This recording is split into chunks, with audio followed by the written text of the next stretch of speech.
नया साल का मौका था, हम सेलिब्रेट करने के लिए होटल गए, रूम बुक किया, कुछ घंटे वहां रुके, फिर स्कूटी से घर जा रहे थे। रास्ते में एक ट्रक से भिड़ते भिड़ते बचे।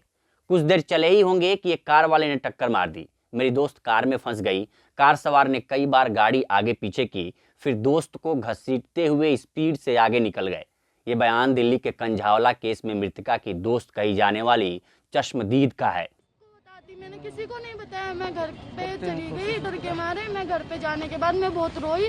उसको ब्लैनो गाड़ी 2 बार आगे लेके गई, 2 बार पीछे लेके, फिर आगे लेके, फिर स्पीड में उसे खींचती हुई अपनी उसके नीचे उसके कुछ अटक गया था। अच्छा। वो किसी चीज में अटक गई थी नीचे गाड़ी के। अच्छा। अटकने के बाद वो आगे गई, पीछे गई, आगे गई, फिर उसे गाड़ी बिल्कुल आगे घसीट के ले गई।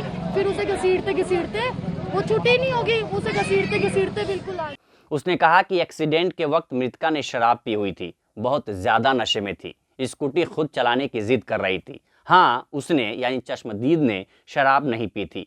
हादसे के बारे में किसी को कुछ नहीं बताने पर कहा कि डरे होने की वजह से चुप रही और घर आ गई। अब इन बयानों से कुछ सवाल उठ रहे हैं। चश्मदीद ने कहा कि न्यू ईयर की पार्टी के लिए मृतका ने ही बुलाया, अपने घर पर भी ले गई और वहां से फिर दोनों होटल के लिए निकली। लेकिन मृतका की मां ने कहा कि वह उसे जानती ही नहीं, कभी देखा तक नहीं। उन्होंने यहां तक कहा कि अगर उसकी दोस्त थी तो अकेले क्यों छोड़ दिया। सब सोची समझी साजिश है। दूसरा सवाल एक सीसीटीवी कैमरे के जरिए उठ रहा है, जिसमें दावा किया जा रहा है कि एक्सीडेंट के बाद चश्मदीद घर लौटती दिख रही है। तब टाइम 1:36 दिख रहा है, जबकि एक्सीडेंट 2 बजे के बाद हुआ। हालांकि इसका तर्क दिया जा रहा है कि सीसीटीवी में टाइमिंग ठीक नहीं रही होगी, इसलिए समय गलत दिख रहा है।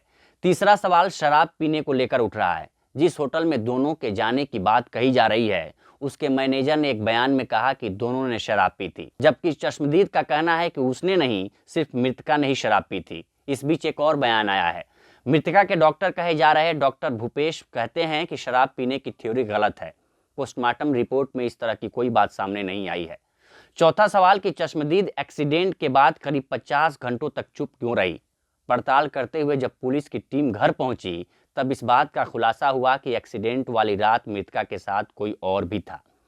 चश्मदीद का कहना है कि वह डर गई थी, इसलिए चुप थी। एक बयान में कहा कि एक्सीडेंट होने से पहले ट्रक से टक्कर होने वाली बात थी, लेकिन उसने स्कूटी पर पीछे बैठकर भी गाड़ी को कंट्रोल किया।